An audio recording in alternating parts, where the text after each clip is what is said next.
Next हम देखते हैं इलेक्ट्रिक फील्ड लाइंस, और they are also called electric lines of force. Electric field lines क्या होती हैं और what are the properties of electric field lines. पहले हम देखते हैं electric field lines, short form में उसको EFL लिख देते हैं। Electric field lines are imaginary lines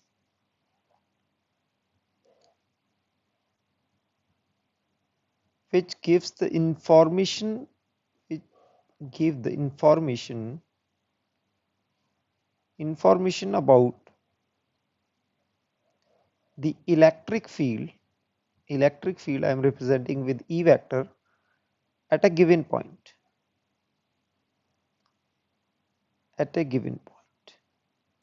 and what are those information?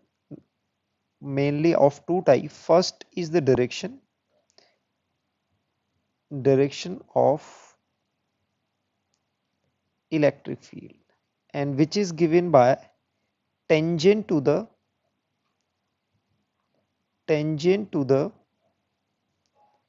electric field line at any point. इसका क्या मीनिंग है, इसको हम डिटेल में समझते हैं। Let's say we have a electric field line, okay, we have point A and point B. So we can see at A this would be the tangent, so the electric field at A will be in this direction, and electric field at B will be along the tangent at B. So these will be the direction of electric field at point A and B respectively. Second information is it give us, second is the strength or intensity or strength or intensity of electric field, intensity of electric field. It means if electric field lines are more denser, it implies then electric field intensity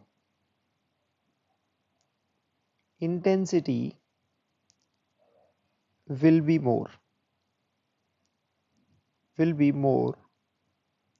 at that point.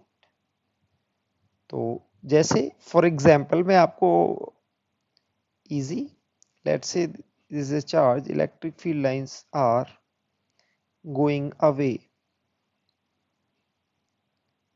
okay, so you can consider 2 points.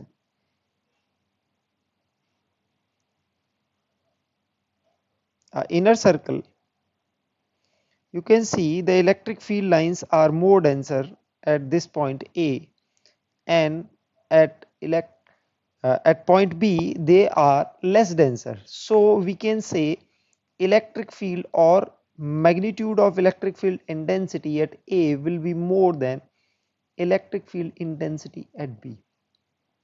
So these are the main information the electric field lines gives us. Okay, next the properties of electric field lines. Properties of electric field lines, or you can say EFL. So first property हमारी होगी electric field lines always originates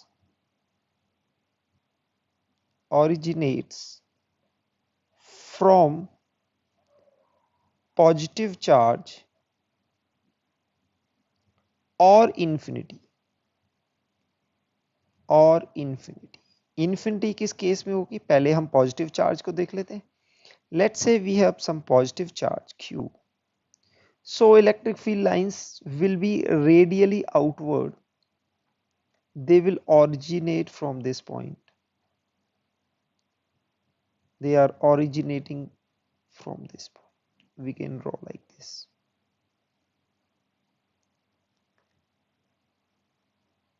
So when they will be originating from infinity, let's say we have some negative charge, negative charge. So the lines will be terminating, the lines will be terminating at negative charge. So in this case, we say that the electric field lines are coming from infinity. Let's say they are originating from infinity and terminating at minus q, negative charge. In previous years, we can say that they are originating from positive charge and terminating at infinity. So we can conclude from the above point that EFL, electric field lines, always always terminates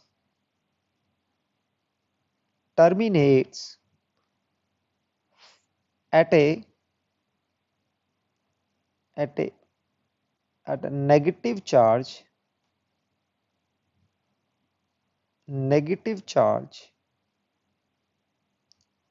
और infinity as well. Infinity भी हम यहाँ पर consider करेंगे क्योंकि in the case of positive charge they are terminating at infinity. In the case of negative charge they are terminating at negative charge but originating from infinity.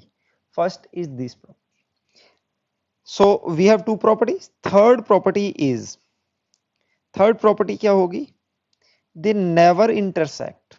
They means electric field lines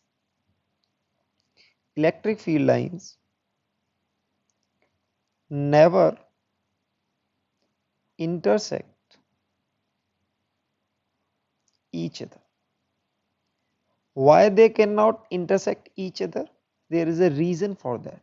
Let's say we have two electric field lines intersecting each other like this.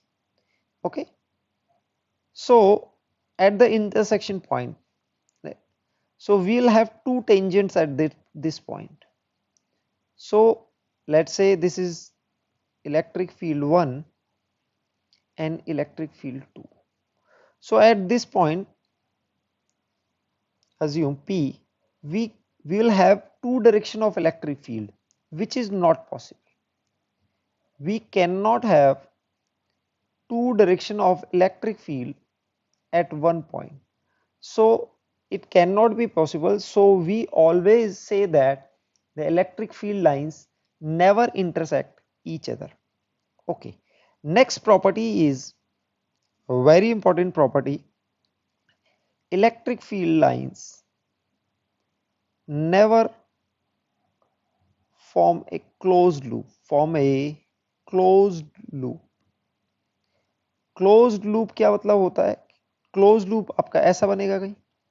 Let's say they are originating, that you cannot distinguish where they are originating or where they are terminating. So in this case आप ये बता नहीं सकते हो कि कहां से originate हो रही है, कहां terminate हो रही है. That cannot be the case in any way.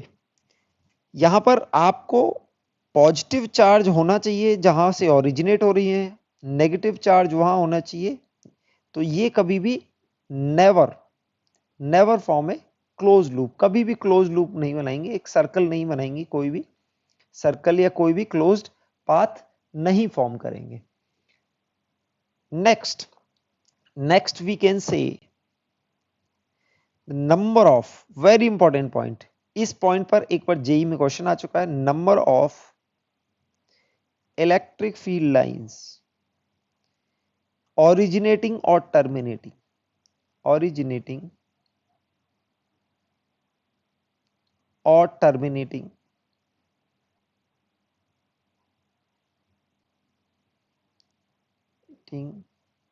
from or at a from a charge, from a given charge are proportional to are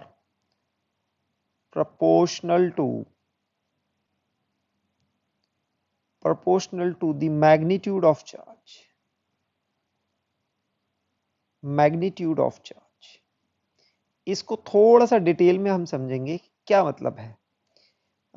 let's say you have 2q charge, okay, and let's say you have minus q charge. So the number of field lines originating from this positive plus 2q and the number of field lines terminating will be in the ratio of 1:2. Let's say I'm drawing some 4, okay, so 4 lines are terminating at minus q. So the number of lines originating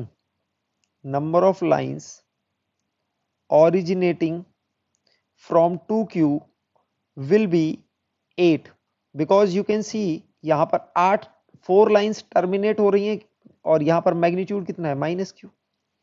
तो यहाँ पर कितनी line originate होंगी, इसके just double होंगी। ये imaginary line है, आप कितनी भी ड्रॉ कर सकते हो, इट डजेंट मैटर, लेकिन आप ये देख सकते हो जितनी लाइन यहाँ ड्रॉ करोगे उससे डबल लाइन आपको यहाँ ड्रॉ करनी पड़ेंगी। So they are proportional to the magnitude of charge, so they are originating from 2q. So the number of electric field lines originating or terminating from a charge are proportional to the magnitude of the charge itself. So these are the properties of electric field lines. How will be the electric field lines of first a point charge? So I have already drawn a point charge. If you have a point charge, so they will be radially outward, like this only. So you can see as it is going out, the density of electric field lines is decreasing. So we can say as you go away from the charge, the strength of electric field is decreasing. As you go away, I'm drawing concentric circles. If you go from inner circle to outer circle, so the electric field strength will be decreasing. If you are going away and away, then electric field strength will be decreasing. So this is the electric field lines for a point charge. And how will be the point electric field lines for uniform electric field? अगर आपके पास uniform electric field है तो उस case में electric field lines कैसी होंगी? उस case में आपकी electric field lines are equally spaced. Electric field lines, ये इलेक्ट्रिक फील्ड का डायरेक्शन है, ये आप देख सकते हो एरो से रिप्रेजेंट किया है, और the distance between two lines will be equal. आप देख सकते हो दे आर इक्वल, यानी कि आप किसी भी पॉइंट पर डेंसिटी देखेंगे, the density will be constant. So we can say the electric field is constant और यूनिफॉर्म इन मैग्नीट्यूड, क्योंकि magnitude is proportional to the density of electric field lines. So you can see the magnitude and direction is constant. Okay. So this is the case of electric field lines in a uniform electric field. यहाँ पर हम देखते हैं electric field lines due to two opposite charges. हमें यहाँ पर दो charges दिए हुए हैं जो कि ऑपोजिट इन नेचर हैं. ये प्लस क्यू चार्ज है और यहाँ पर माइनस क्यू चार्ज है. तो इसकी इलेक्ट्रिक फील्ड लाइंस कैसी होंगी? सो वी ऑल नो कि यहाँ पर आपके पॉजिटिव चार्ज से ओरिजिनेट होंगी और नेगेटिव चार्ज पर टर्मिनेट होंगे. तो आप देख सकते हैं कि यहाँ से ओरिजिनेट हो रही हैं और यहाँ पर टर्मिनेट हो रही हैं, बट सारे इलेक्ट्रिक फील्ड लाइंस यहाँ पर टर्मिनेट नहीं हो रही हैं. यहाँ से कुछ लाइंस जो जाएंगी, पहले अगर पॉइंट चार्ज की वजह से लाइन जाती थी, ऐसे जा रही थी, तो वो क्या होंगी, अब टर्मिनेशन पॉइंट उन्हें माइनस क्यू मिल जाएगा. तो यहाँ पर ये क्या होगा कि कुछ लाइंस को ये ऐसे इट वुड लाइक कि ये एब्जॉर्ब कर रहा है यहाँ से. सो यहाँ से ये रेडिएट जैसी चीजें कर रहा है, यहाँ से इमिट हो रही हैं या फिर ओरिजिनेट हो रही हैं. इमिट वर्ड नहीं यूज करना चाहिए, बट इट्स सीम्स लाइक कि ये यहाँ से इमिट हो रही है और ये एब्जॉर्ब कर रहा है. तो ये क्या हो रहा है कि नेगेटिव चार्ज आने की वजह से ये कुछ इलेक्ट्रिक फील्ड लाइंस को अपनी तरफ अट्रैक्ट कर लेगा, जो कि पहले स्ट्रेट जा रही थी। अगर हम पॉइंट चार्ज की बात करें तो initially they were going like this, लेकिन अगर नेगेटिव चार्ज का प्रेजेंस होगा तो क्या होगा, कुछ लाइन बैंड होके यहाँ पर टर्मिनेट हो जाएंगी, और कुछ लाइन, देखो ये लाइन सीधी जा रही थी तो हल्की सी ये बैंड हो जाएगी, इट्स नॉट नेसेसरी यहाँ पर टर्मिनेट होगी, ये दूर भी जा सकती है, ठीक है, it will go to infinity, but इसमें surely there be an impact due to the presence of minus Q. Minus Q पे टर्मिनेट होने वाली सारी इलेक्ट्रिक फील्ड लाइंस क्या यहाँ से आ रही होंगी, नॉट नेसेसरी। आप अगर इस लाइन को देखेंगे तो ये लाइन इंफिनिटी से आ रही है, ना कि प्लस क्यू से, और यहाँ पर आप देख रहे हैं कि ये लाइन कहाँ जा रही है, ये इंफिनिटी पर है, it is originating from plus Q and going towards infinity. तो यहाँ पर कुछ लाइन तो यहाँ पर टर्मिनेट हो जाएंगी और कुछ लाइन इंफिनिटी के लिए चली जाएंगी। तो यहाँ पर ये हम प्लस क्यू और माइनस क्यू की इलेक्ट्रिक फील्ड लाइंस देख सकते हैं। इसके बाद नेक्स्ट है, अगर आपके चार्जेस दोनों सिमिलर हुए, अगर ये भी प्लस हुआ और ये भी प्लस हुआ तो कैसे होंगे। Next is electric field lines due to similar charges. यहाँ पर हमने एक प्लस क्यू चार्ज लिया है और यहाँ पर एक प्लस क्यू चार्ज लिया है। तो अब क्या होगा, यहाँ पर अगर प्लस क्यू आया था, पहले हमारी ऐसे इलेक्ट्रिक फील्ड लाइंस जा रही थी, तो plus Q charge, similar charge आने की वजह से इलेक्ट्रिक फील्ड लाइंस रिपेल जैसी हो जाती हैं। ये जो चार्ज ऐसे जा रही थी लाइनें, वो कुछ रिपेल होके कुछ ऐसे बैंड हो जाएंगी। तो यानी कि ये इसकी इलेक्ट्रिक फील्ड लाइंस और इस इलेक्ट्रिक फील्ड लाइंस इसकी एक दूसरे को ये रिपेल करेंगी। आप देख सकते हैं कि जो इलेक्ट्रिक फील्ड लाइंस ऐसे जा रही थी वो बैंड होके इस साइड हो गई है, जो इलेक्ट्रिक फील्ड लाइंस ऐसे जा रही थी वो बैंड होके इस ऐसे हो गई है। तो दोनों की सिमिलर होंगी क्योंकि यहाँ पर हमने दोनों इक्वल अमाउंट ऑफ चार्ज लिए हैं, they are same in nature, ये भी प्लस क्यू है और ये भी प्लस क्यू है। तो ये ऐसे दो अगर पॉजिटिव चार्ज ले, तो अगर हम यहाँ पर दो नेगेटिव चार्ज लें तो क्या होगा, लाइंस बिल्कुल सिमिलर ऐसी होंगी, बट यहाँ पर जो ओरिजिनेट हो रहे हैं, दोनों जगह ओरिजिनेट हो रही हैं, तो वो क्या होंगी, दोनों जगह टर्मिनेट हो जाएंगी। अगर हमें electric field lines due to unequal, unlike and unequal charges निकालना है, जैसे आप इस इलस्ट्रेशन में देख सकते हैं कि यहाँ पर हमने प्लस टू क्यू चार्ज लिया है और यहाँ पर माइनस क्यू चार्ज है, अमाउंट भी अनइक्वल है और साइन भी अनइक्वल है, ये पॉजिटिव है और ये नेगेटिव है। तो यहाँ पर रूल क्या होता था, पहले हमने डिस्कस किया था कि electric field lines are proportional to the magnitude of the charge. तो यहाँ पर इलेक्ट्रिक फील्ड लाइंस कैसे बनाएंगे, सारी लाइंस ओरिजिनेट करेंगी प्लस चार्ज से और सारी लाइन टर्मिनेट नहीं करेंगी, लेकिन लाइंस टर्मिनेट कर रही होंगी माइनस क्यू पर। तो आप इस फिगर में देख सकते हो कि मैंने यहाँ पर 1 2 3 4 5 6 लाइंस हैं जो टर्मिनेट कर रही हैं माइनस क्यू पर। तो माइनस क्यू के लिए मैंने 6 लाइंस बनाई हैं। सो अगर ये प्लस 2 क्यू चार्ज है तो मुझे नंबर ऑफ लाइंस इसकी डबल करनी होंगी। तो यहाँ पर आप काउंट करके देखेंगे तो यहाँ पर इलेक्ट्रिक फील्ड लाइंस डबल होंगी, इसकी जितनी इलेक्ट्रिक फील्ड लाइंस होंगी इसकी डबल होंगी, क्योंकि ये अमाउंट क्या है, magnitude of charge is double. तो आप यहाँ पर देख सकते हैं मैंने 12 लाइंस ड्रॉ किए हैं। तो आपको अगर मैग्नीट्यूड डबल कर देते हो तो इलेक्ट्रिक फील्ड लाइंस का रिप्रेजेंटेशन या नंबर ऑफ लाइंस आप डबल करेंगे। तो so we can say that electric field lines proportional, हमने पहले डिस्कस कर चुके हैं, तो ऐसे ही हमने रिप्रेजेंट करनी होती है। यहाँ पर टर्मिनेट कर रही होंगी, यहाँ से कुछ लाइन यहाँ जा रही होंगी और टर्मिनेट कर रही होंगी, यहाँ से कुछ लाइन जो ऑरिजिनेट हो रही होंगी वही यहाँ पर टर्मिनेट होंगी, बाकी इंफिनिटी पर टर्मिनेट हो रही होंगी, और यहाँ पर कुछ लाइन इंफिनिटी से ओरिजिनेट हो रही होंगी और टर्मिनेट माइनस क्यू से हो सकती। तो इस तरह से हमने तीनों केस कंसिडर कर लिए, जब यहाँ पर प्लस है, यहाँ पर प्लस है, यहाँ पर प्लस है, यहाँ पर माइनस है, और यहाँ पर प्लस है और माइनस है बट अनइक्वल है। तो इस तरह से अगर हमें क्वेश्चन में या एग्जाम में पूछा जाए तो we can surely draw the electric field lines of two given charges. Our next topic is electric flux. It's a quite important topic, बच्चों काफी important है यहाँ पर। So electric flux को समझने से पहले हम थोड़ा सा एरिया वेक्टर समझते हैं। Area vector,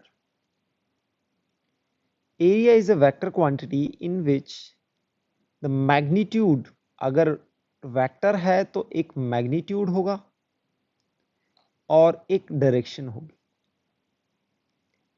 so magnitude of area is given by the area itself, यानी कि जैसे कोई भी सरफेस है उसका एरिया है आपके पास एक,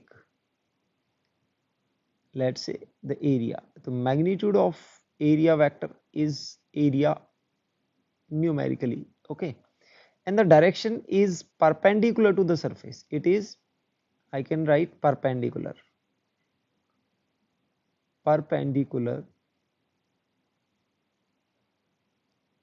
to the given surface, to the given surface. जैसे कि आपको मैं एक एरिया ड्रॉ करता हूं, सो इसका जो डायरेक्शन वेक्टर होगा it will be perpendicular this surface, ये मेरा एरिया वेक्टर होगा. अब इट कैन बी इनसाइड और आउटसाइड. अगर प्लेन है, अगर आपका प्लेन हुआ तो ये बाहर की तरफ भी ले सकते हैं और अंदर की तरफ से ले सकते हैं, any way you can take. तो एरिया वेक्टर को, और मैग्नीट्यूड क्या होगा, जो इसका एक टोटल एरिया है. सो एरिया वेक्टर का आपने डायरेक्शन ध्यान रखना है कि जो सरफेस है उसके परपेंडिकुलर रहेगा. Either could be directed away और आउटवर्ड और inward for plane, okay, surface के लिए. और क्लोज सरफेस के लिए क्या होगा, सेकंड, अगर क्लोज सरफेस है, क्लोज सरफेस कैसा हो सकता है आपका, एक स्फेरिकल शेल हो सकता है, एक क्यूब हो सकता है. लेट्स से मैं एक स्फेरिकल शेल बना देता हूं. तो इस केस में we have a uniform direction, यानी कि यूनिक डायरेक्शन होगी हमारी. It is radially outward. Area vector is radially outward. यहां पर अगर एरिया वेक्टर देखोगे रेडियली आउटवर्ड होगा, यहां का एरिया वेक्टर देखोगे ये रेडियली आउटवर्ड होगा. You can write it radially outward. अब ये मैंने रेडियली आउटवर्ड इस केस में लिख दिया. अगर आपके पास लाइक ऐसे क्यूब हो, क्यूब वाला सिनेरियो आपका, तो किसी भी सरफेस को आप कंसीडर करोगे, किसी भी सरफेस को कंसीडर करोगे तो इस सरफेस पे एरिया वेक्टर बाहर की तरफ होगा, इस सरफेस पे एरिया वेक्टर नीचे की तरफ होगा, ऊपर वाले सरफेस पे देखते हो तो ऊपर की तरफ होगा. It will be directed outward, outward. अगर आपके पास क्लोज सरफेस है तो हमें यह ध्यान रखना है एरिया वेक्टर किस तरह से होगा. अब बात आती है, हम इलेक्ट्रिक फ्लक्स को डिफाइन करते हैं. इलेक्ट्रिक फ्लक्स को हम रिप्रेजेंट करते हैं, इलेक्ट्रिक फ्लक्स, इलेक्ट्रिक फ्लक्स इसको हम रिप्रेजेंट करेंगे फाई से. आप देखेंगे, so it is the measure of, it is the measure of electric field lines, electric field lines passing through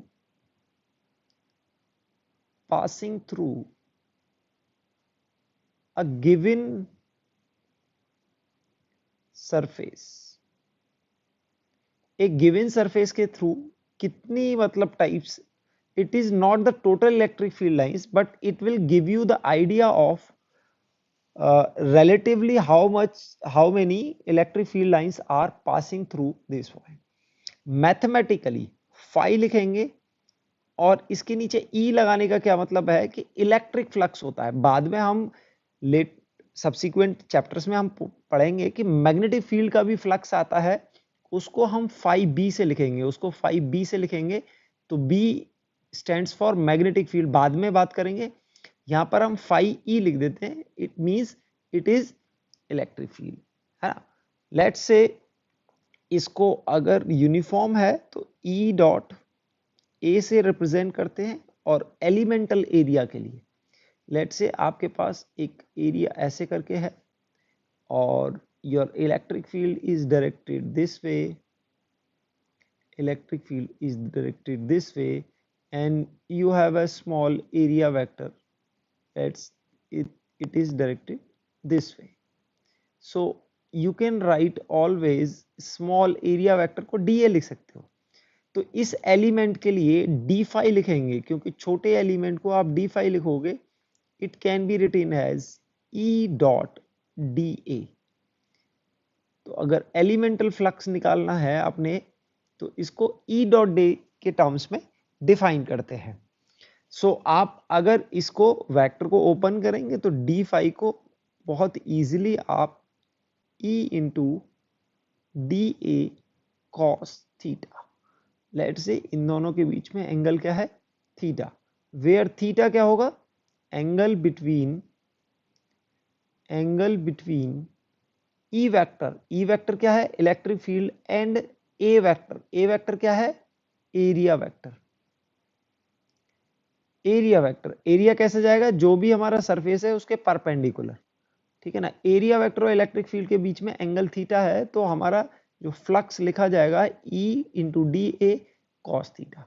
अगर हमें छोटे छोटे एलिमेंट्स का करना हुआ तो इंटीग्रेट करके हम टोटल निकाल लेंगे, उसको आगे में देखते हैं। इलेक्ट्रिक फ्लक्स को हमने बोला फाई क्या होता था, ई डॉट डी ए। डॉट का मतलब यहाँ पर डॉट प्रोडक्ट, इलेक्ट्रिक फील्ड का और एरिया का डॉट प्रोडक्ट। अब कुछ केस देख लेते हैं, जैसा कि हमारा केस 1, फर्स्ट केस में हमारा केस 1, आप यहां फिगर में देख सकते हैं कि ये हमारा एरिया है और ये इलेक्ट्रिक फील्ड। तो यहां पर एरिया का जो सरफेस है, the surface of the area is perpendicular to the electric field, but area vector, जैसा कि मैंने अभी आपको बताया, एरिया वेक्टर क्या होता है, सरफेस के परपेंडिकुलर होता है। तो एरिया वेक्टर हमारा इस डायरेक्शन में हो जाएगा, ये हमारा सरफेस हो गया, तो एरिया वेक्टर इसके परपेंडिकुलर जाएगा, ये हमारा एरिया वेक्टर हो जाएगा, ये एरिया वेक्टर हो गया और ये इलेक्ट्रिक फील्ड वेक्टर हो गया। So they both are parallel. अगर ये दोनों पैरेलल हो जाएंगे, so we will get phi equals to E dot product with area vector. अब ये दोनों पैरेलल हो जाएंगे तो cos थीटा, थीटा की वैल्यू क्या हो जाएगी, angle between area vector and electric field vector will be 0, और cos 0 की वैल्यू क्या हो जाएगी, cos 0 equals to 1। So we can write electric flux will be E into area vector into cos 0। So we will get E into A only.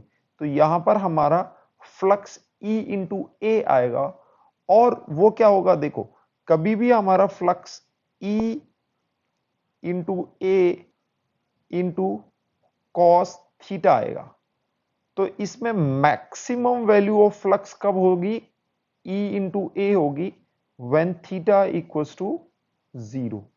तो हमारा जो case 1 है उसमें थीटा इक्वल्स टू 0 है, तो हम ये कह सकते हैं this is the case of maximum flux. Maximum flux आ जाएगा। मैक्सिमम फ्लक्स कब आएगा, जब एरिया, सरफेस जो भी हमने लिया है उसका इलेक्ट्रिक फील्ड से परपेंडिकुलर है। ईदर वर्ड्स में हम ये बोल सकते हैं कि area vector, your area vector is parallel to, area vector is parallel to electric field. आप कंफ्यूज मत होना सरफेस से, सरफेस तो परपेंडिकुलर रहेगा, लेकिन एरिया वेक्टर क्या जाएगा, इसके पैरेलल लग जाएगा, क्योंकि हमने एरिया वेक्टर को पहले ही डिस्कस कर चुके हैं कि अगर ये हमारा एरिया है तो इसका एरिया वेक्टर परपेंडिकुलर जाता है। तो एरिया वेक्टर और ए वेक्टर क्या, सॉरी, इलेक्ट्रिक फील्ड वेक्टर और एरिया वेक्टर दोनों पैरेलल हो जाएंगे, और दोनों का डॉट प्रोडक्ट क्या आएगा, E A cos 0, that is E into A. और इस केस में जो फ्लक्स होगा, flux due to electric field will be the maximum. कब होगा, जब आपका सरफेस एरिया इलेक्ट्रिक फील्ड के परपेंडिकुलर हो। सेकेंड केस में कंसीडर करते हैं, ये हमारा एरिया वेक्टर है और यहां पर हम इलेक्ट्रिक फील्ड बना लेते हैं। ये हमारा इलेक्ट्रिक फील्ड हो गया, ये हमने इलेक्ट्रिक फील्ड। तो सरफेस एरिया और इलेक्ट्रिक फील्ड दोनों हमें पैरेलल जैसे दिख रहे हैं, लेकिन हमने एरिया वेक्टर बनाना है। एरिया वेक्टर बनाना है, ये एरिया वेक्टर हो जाएगा। हमारा ये सरफेस है, एरिया वेक्टर कहां जाएगा, इधर जाएगा, परपेंडिकुलर जाएगा। आप नीचे भी बना सकते हैं इसको, ईदर वे, और ये इलेक्ट्रिक फील्ड वेक्टर हो जाएगा। तो आप देख सकते हैं ये दोनों परपेंडिकुलर है, ये दोनों परपेंडिकुलर है। तो इस केस में हमारा जो इलेक्ट्रिक फ्लक्स आएगा वो ई डॉट ए यानी कि dot product of electric field and area vector. तो यहां पर कॉस यहां पर थीटा की वैल्यू कितनी है 90 डिग्री, यहां थीटा की वैल्यू 90 डिग्री है, हम तो cos 90 लिख देंगे। cos 90 लिख देंगे तो यहां पर इस केस में हमारा फ्लक्स कितना आ जाएगा, जीरो फ्लक्स आएगा, और you can say minimum flux होगा। तो जीरो एंगल, सॉरी 90 डिग्री जब एंगल होगा तो फ्लक्स हमारा जीरो आएगा, और we can say the minimum होगा, और no flux, there is no flux through the this area due to this electric field, because जो हमारा सरफेस है वो एरिया के पैरेलल आ गया है, मतलब यहां से कोई भी फील्ड लाइंस इसको क्रॉस करती हुई नहीं जा रही हैं, बल्कि पैरेलल जा रही हैं। इधर वे में आप देखोगे कि इलेक्ट्रिक फील्ड हमारा कैसा हो गया है, परपेंडिकुलर हो गया है, ठीक है, और परपेंडिकुलर की वजह से दोनों का डॉट प्रोडक्ट जीरो आ गया है। आगे हम देखते हैं electric flux through a curve surface, through a curve surface.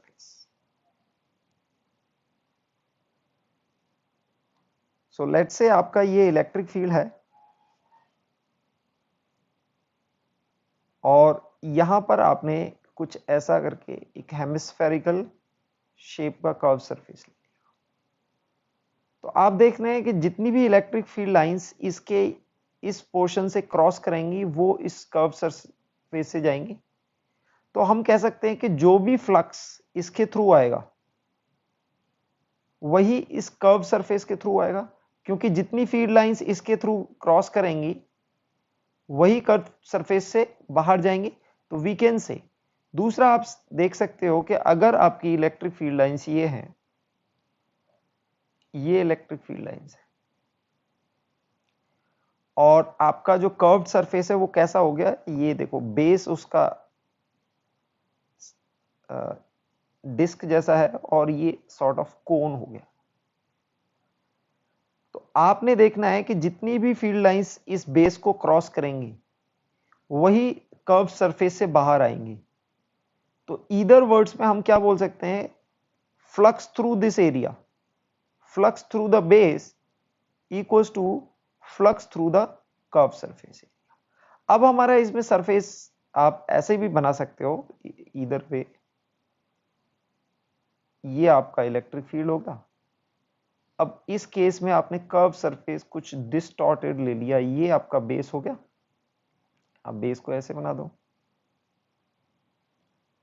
ये आपका बेस हो गया, और ये सरफेस को थोड़ा सा कर्व्ड बना देते हैं, ऐसे बना दिया। It's not perfectly hemispherical. तो आपने ये देखा बेस तो आपका कैसा हो गया, डिस्क जैसा है, लेकिन इसका कर्व्ड सरफेस कैसा है, ऐसा है।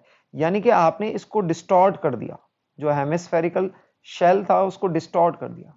बट ऑल्दो इसको आपने डिस्टॉर्ट कर दिया है, बट आपकी जो इलेक्ट्रिक फील्ड लाइंस हैं जितनी बेस को क्रॉस करेंगी उतनी ही इसको क्रॉस करेंगी। तो इन सब केस में हम बोल देते हैं कि जितना फ्लक्स बेस के थ्रू आएगा, क्योंकि बेस के थ्रू फ्लक्स निकालना हमारे लिए इजी होता है, क्योंकि कर्व सरफेस के लिए निकालने जाएंगे तो आप देखेंगे कि ये सरफेस का एरिया हो जाएगा और ये इलेक्ट्रिक फील्ड वेक्टर हो जाएगा, तो इन दोनों के बीच में एंगल आएगा। तो हमारे लिए एट टाइम्स ये इजी होता है बेस के थ्रू फ्लक्स निकालना एज कंपेयर टू हमारा कर्व सरफेस। तो we will use this property कि जितना भी बेस के थ्रू आएगा उतना ही कर्व सरफेस के थ्रू, क्योंकि जितनी लाइन एंटर होंगी उतनी ही एग्जिट होंगी। तो जितनी बेस के थ्रू एंटर हो रही हैं उतनी ही कर्व सरफेस से एग्जिट हो रही हैं। So we can say the flux through the base, flux through the base will be equals to flux through the curved surface। ये प्रॉपर्टी हम कई बार यूज करेंगे, तो आपको ये ध्यान रखनी है। यहाँ पर हमें एक क्वेश्चन दिया हुआ है, electric field in a region is given by, हमें इलेक्ट्रिक फील्ड वेक्टर दे रखा है 2000 1/2 I cap √3/2 J cap newton per coulomb. ये इलेक्ट्रिक फील्ड हमें वेक्टर फॉर्म में दे रखा है। Find the flux of this field through a rectangular surface area of this much parallel to YZ plane. तो आपने एक YZ प्लेन के पैरेलल इतना एरिया लेना है, उसके थ्रू इस इलेक्ट्रिक फील्ड का फ्लक्स निकालना है। तो पहले हम क्या करेंगे, पहले हम देखेंगे कि एरिया कहां पर है। तो लेट्स से अगर हम x एक्सिस, y एक्सिस और z एक्सिस ड्रॉ करते हैं, z एक्सिस ये हमने ड्रॉ कर ली, तो आप इसको लिख सकते हैं x axis, this is your x axis, this is your y axis and this is your z axis. So our area, जो भी एरिया है that is 0.8 metre square and which is lying in, तो हम YZ plane में इसको बना लेते हैं, ये हमारा YZ प्लेन होगा। तो आप देख सकते हैं कि इसका एरिया वेक्टर कहां होगा, सरफेस के perpendicular, this is the area vector. Area vector को हम लिख सकते हैं, इसका मैग्नीट्यूड 0.8 मीटर स्क्वायर, और इसका डायरेक्शन किधर आएगा, आप देख सकते हैं एक्स एक्सिस के थ्रू के डायरेक्शन में आया, तो आई कैप हम बोल सकते हैं।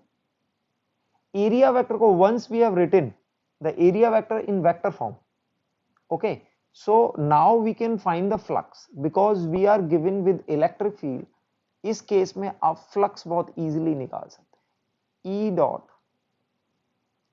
E dot A.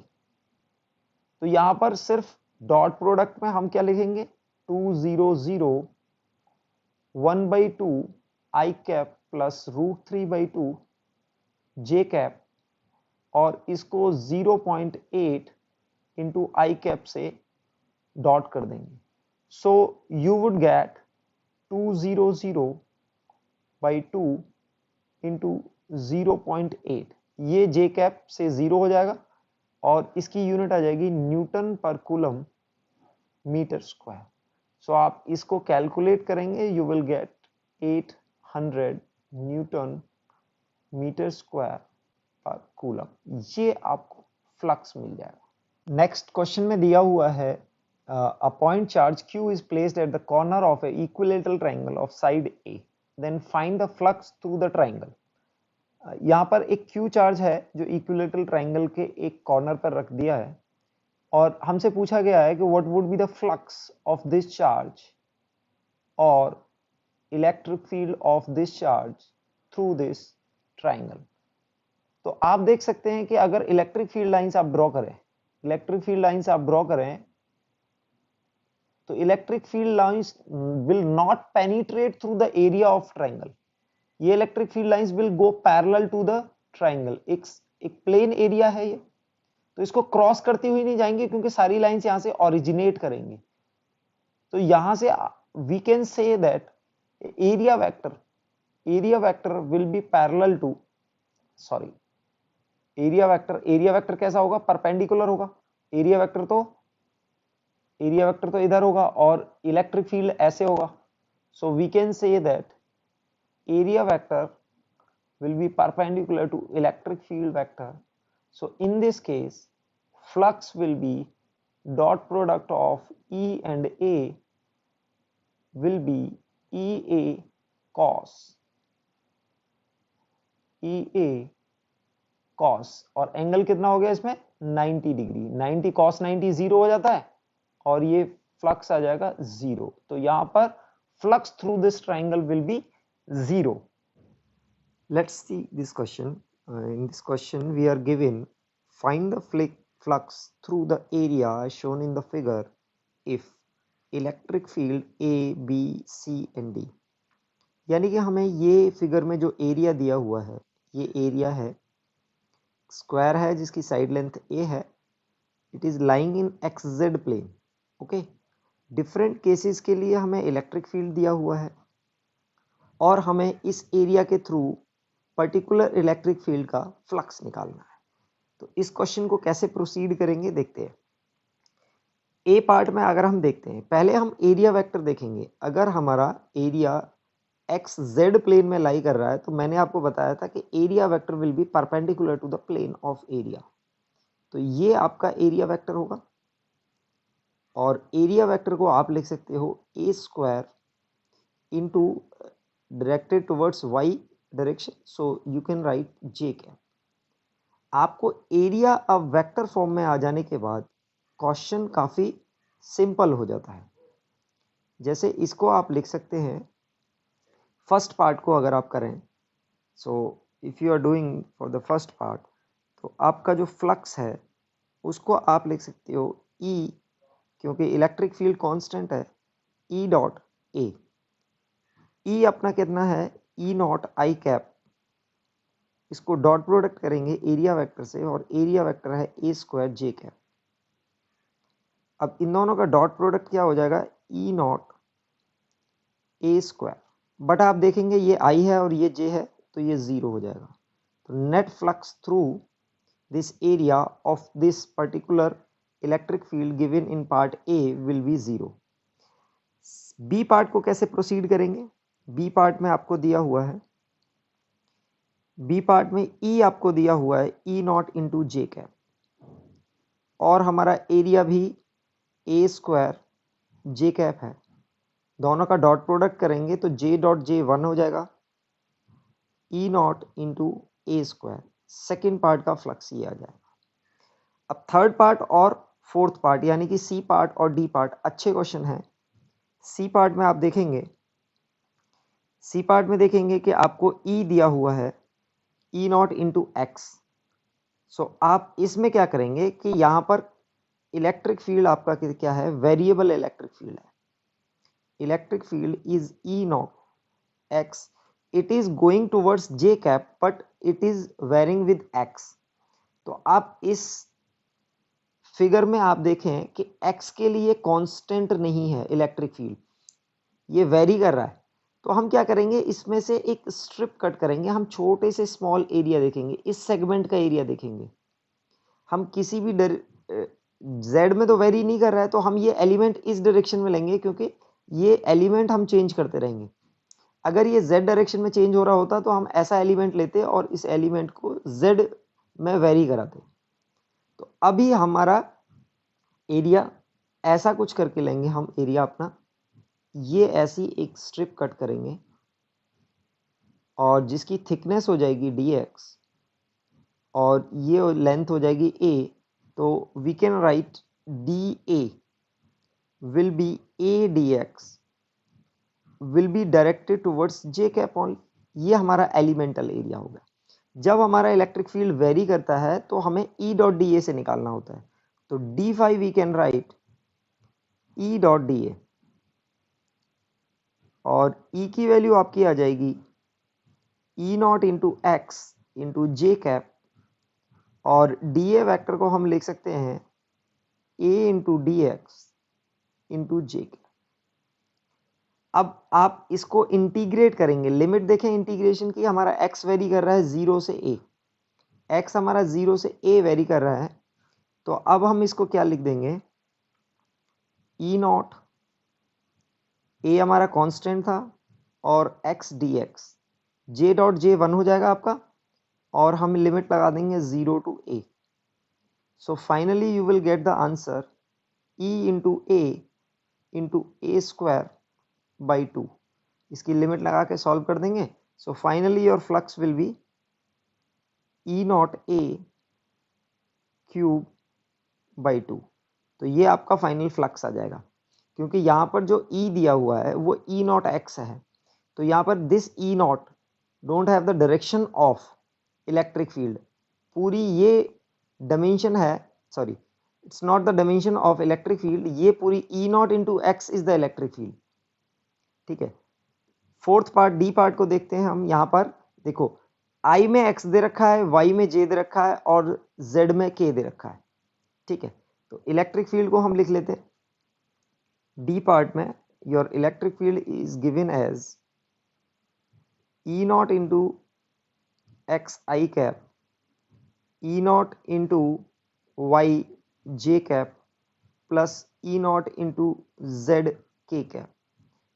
ऑल्दो यहाँ पर इलेक्ट्रिक फील्ड वेरिएबल है, बट हम फ्लक्स निकालने के लिए हम क्या करेंगे, E into i cap plus E not into y j cap plus E not into z k cap. हम अभी फिलहाल इसको ए वेक्टर यानी कि डी ए वेक्टर भी आप ले सकते हो, डी ए वेक्टर से मल्टीप्लाई करेंगे, ठीक है। डी ए वेक्टर को मल्टीप्लाई करेंगे, इंटीग्रेट कर देंगे। लेकिन आपको पता है डी ए वेक्टर का जो कंपोनेंट है सिर्फ जे डायरेक्शन में आएगा, जे डायरेक्शन में आएगा तो सिर्फ इससे मल्टीप्लाई होगा और ये कंपोनेंट से मल्टीप्लाई होने के बाद 0 हो जाएगा। तो finally you will get E not into y into D A, और डी ए जे डायरेक्शन में होगा तो ये अपने को मिल जाएगा। अब इसको इंटीग्रेट करना है। इसको इंटीग्रेट करने से पहले आप देखो कि हमारा एरिया कहाँ लाई कर रहा है। हमारा एरिया लाई कर रहा है XZ प्लेन में। XZ प्लेन में यहाँ पर y की वैल्यू 0 होगी, क्योंकि यहाँ पर XZ प्लेन में y की वैल्यू 0 होगी। y की वैल्यू 0 होगी और यहाँ पर हमारा y आ रहा है, और अगर y की वैल्यू 0 है और यहाँ पर y आ रहा है तो ये हमें 0 आ जाएगा। अब एरिया को इंटीग्रेट करने की जरूरत ही नहीं है, इलेक्ट्रिक फील्ड ही 0 हो जाएगा हमारा। तो हम क्या बोल सकते हैं कि हमारा फ्लक्स क्या आएगा, 0 आएगा।